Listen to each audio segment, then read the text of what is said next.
Bonjour, nous allons résumer 3 points du Tanya de Shabbat d'hier et d'aujourd'hui.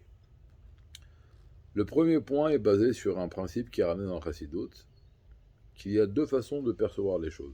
Il y a tel que les choses sont perçues par la divinité, ce qu'on appelle par Dieu, donc le Da'at Elyon, le savoir suprême, et il y a les choses telles qu'elles sont perçues par les créatures, le Da'at Tarton, le savoir inférieur. Alors, on va d'abord parler comment nous percevons les choses. Nous ressentons notre entité, notre existence, et donc nous nous considérons comme une entité à part entière, ce qu'on appelle en hébreu Yesh. Et Dieu, nous l'appelons Aïn. Alors Aïn, a priori, ça veut dire néant. Dire sur Dieu qu'il est néant, ce serait un peu pas normal. Dieu n'est pas néant.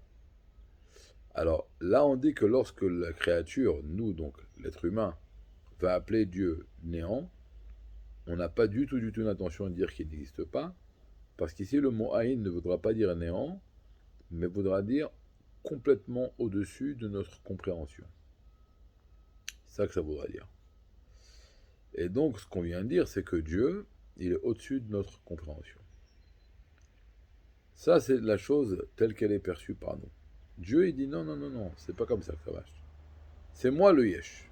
Moi, je suis le Yesh. C'est moi la véritable entité. Et vous, vous êtes Aïn.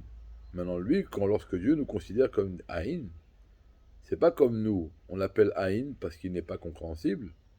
Lui, il nous considère comme Aïn au sens propre du terme, comme néant. Parce que comme nous sommes constamment dépendants de l'énergie divine qui nous fait vivre et exister à chaque seconde, nous sommes quelque part quelque chose de néant, qui n'ont pas, nous n'avons pas une véritable autonomie et une véritable indépendance. Ça, c'est le premier point. Il faut toujours s'en rappeler. Nous, on croit qu'on est des yesh et on appelle Dieu Aïn.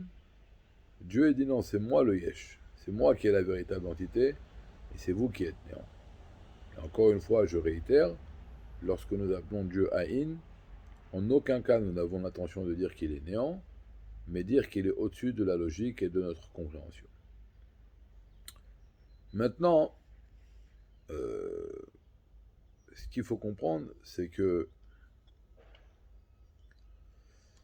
le deuxième point que le Radmoaken y ramène, c'est que dans la divinité, euh, tout est parallèle, tout est proportionné, tout est en fonction.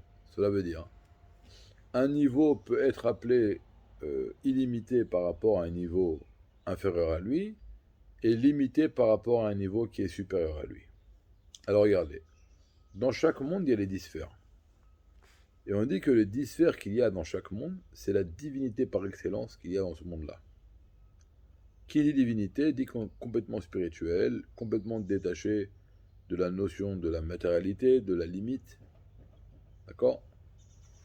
Mais les sphères sont composées de deux niveaux, lumière et réceptacle. Eh bien, eh bien, il faut savoir que les réceptacles du monde de Hatzilut, quand on va les comparer, on va les mettre en fonction, en parallèle avec l'essence de Dieu, ils sont considérés comme quelque chose comme une entité qui devient déjà quelque chose de matériel. Alors bien sûr, c'est complètement déconnecté de la matérialité. Complètement. C'est complètement spirituel. Mais par rapport à l'essence de Dieu, il y a déjà ici quelque chose qui est en train de se créer, qui va être peut-être la source même des limites qui vont découler après, par la suite, de ces réceptacles du monde de Hatzilut. Le troisième point, nous avons dit que Dieu, c'est la véritable entité. Parce que nous, dans notre sentiment, nous nous ressentons comme des entités à part entière, comme des yesh. Mais il faut savoir que le vrai yesh, c'est Dieu. Parce que nous sommes dépendants. Si la cause qui... Nous n'existions pas. Nous avons été créés du néant à l'existant. Et il y a une raison qui nous a amenés à être existants. Si cette raison-là, qui est donc l'énergie divine qui nous fait exister à chaque seconde, euh, s'en va, nous aussi nous ne serons plus là. Et ça, c'est pareil à tous les niveaux. Il y a une seule entité que personne ne l'a créée, c'est Dieu. Dieu n'a pas été créé du néant à l'existant, il a toujours été là. Il est Kadmon, il est premier. Et donc lui, c'est le vrai Yesh, c'est la véritable entité. Et donc lui, il n'y a que lui qui pouvait créer un Yesh, qui est nous. Et maintenant, ça va plus loin. Comme Dieu, effectivement, personne ne l'a créé, eh ben, c'est lui qui nous a créés. C'est pour ça que nous, puisqu'on a été créé par une entité qui n'a pas été créée par personne, nous, on peut ressentir des fois que personne nous a créés. C'est quelque chose d'extraordinaire. Quand un juif dit personne ne m'a créé, en vérité, c'est parce que les traits de caractère de l'essence de Dieu, que lui, effectivement, personne ne l'a créé, sont mis en relief dans la créature. Alors c'est une erreur, bien sûr, mais c'est très très très beau. Si nous aurions été créés par un dévoilement a une source, et il ressent sa source. Nous aurions également ressenti que nous avons été créés. Mais puisqu'on a été créé par l'essence de Dieu, que personne ne l'a créé, c'est pour ça que nous, dans notre sentiment, on peut penser que personne nous a créé.